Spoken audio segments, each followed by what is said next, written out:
بسم اللہ الرحمن الرحیم۔ آپ دیکھ رہے ہیں امام مسلم میڈیا سینٹر، زیر انتظام مرکز سارہ اہل حدیث بکھروا۔ سامعین کرام، آج ہم آپ کو بتائیں گے نبی کریم صلی اللہ علیہ وسلم کی 5 نصیحتیں۔ نبی مکرم حضرت محمد مصطفیٰ صلی اللہ علیہ وآلہ وسلم نے 5 نصیحتیں فرمائیں۔ آپ صلی اللہ علیہ وسلم نے فرمایا، موت کے آنے سے پہلے زندگی کو غنیمت جانو، چونکہ زندگی وقت ہے تو اس سے فائدہ حاصل کیا جائے تاکہ فضولیات اور لغویات سے محفوظ رہا جا سکے۔ نمبر 2، بڑھاپا آنے سے پہلے جوانی کو غنیمت جانو۔ جوانی میں طاقت ہے، قوت ہے، آنکھوں کی بصارت قوی ہے، کانوں کی سماعت بھی قوی ہے۔ جوانی میں انسان کام زیادہ کر سکتا ہے، اللہ تعالیٰ کی عبادات احسن انداز میں کر سکتا ہے، اسے تھکاوٹ محسوس نہیں ہوتی، طویل قیام کر سکتا ہے، طویل رکوع و سجود کر سکتا ہے۔ تو کیوں نہ اس جوانی کو کرامت بنایا جائے۔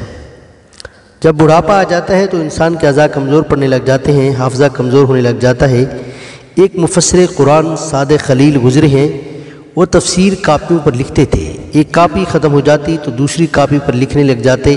اسی طرح انہوں نے 8 جلدوں پر ایک تفسیر لکھی تو ان سے کسی نے سوال کیا کہ آپ رجسٹر پر کیوں نہیں لکھتے، اسی طرح آپ کتنی کاپیاں سنبھالیں گے؟ تو انہوں نے جواب دیا کہ میں رجسٹر کا بوجھ نہیں اٹھا سکتا، اسی وجہ سے کاپیوں پر لکھتا ہوں۔ یہ ہے بڑھاپا، انسان کو اس قدر کمزور بنا دیتا ہے کہ ایک معمولی سی رجسٹر کا بوجھ برداشت نہیں کر سکتا۔ نمبر 3، مصیبت اور پریشانی آنے سے پہلے عافیت کو غنیمت جانو۔ ہمیں غور و فکر کرنا چاہیے، سوچنا چاہیے کہ ہم خیر و عافیت سے ہیں تو کہیں کوئی مصیبت تکلیف نہ آ جائے۔ کیا ہمیں علم تھا کہ کرونا جیسی وبا آئے گی اور پوری دنیا کو بند کر رکھ دے گی، ہمارا نظام درہم برہم ہو جائے گا؟ اس لیے ہمیں عافیت کے وقت سے فائدہ اٹھانا چاہیے۔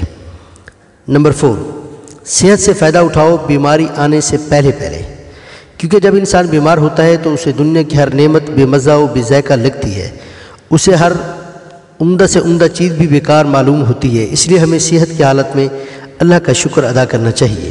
نمبر 5، فراغت کو غنیمت جانو مصروفیات سے پہلے کہیں ایسا نہ ہو کہ جب آپ بہت کچھ کرنا چاہیں تو وقت آپ کے ہاتھوں سے نکل چکا ہو۔ غنیمت ہے صحت علالت سے پہلے، فراغت مشاغل کی کثرت سے پہلے، جوانی بڑھاپے کی زحمت سے پہلے، اقامت مسافر کی رحلت سے پہلے۔ وقت تلوار کی مانند ہے، اسے توڑ ڈالو، اگر آپ اسے نہیں توڑو گے تو یہ آپ کو توڑ ڈالے گی۔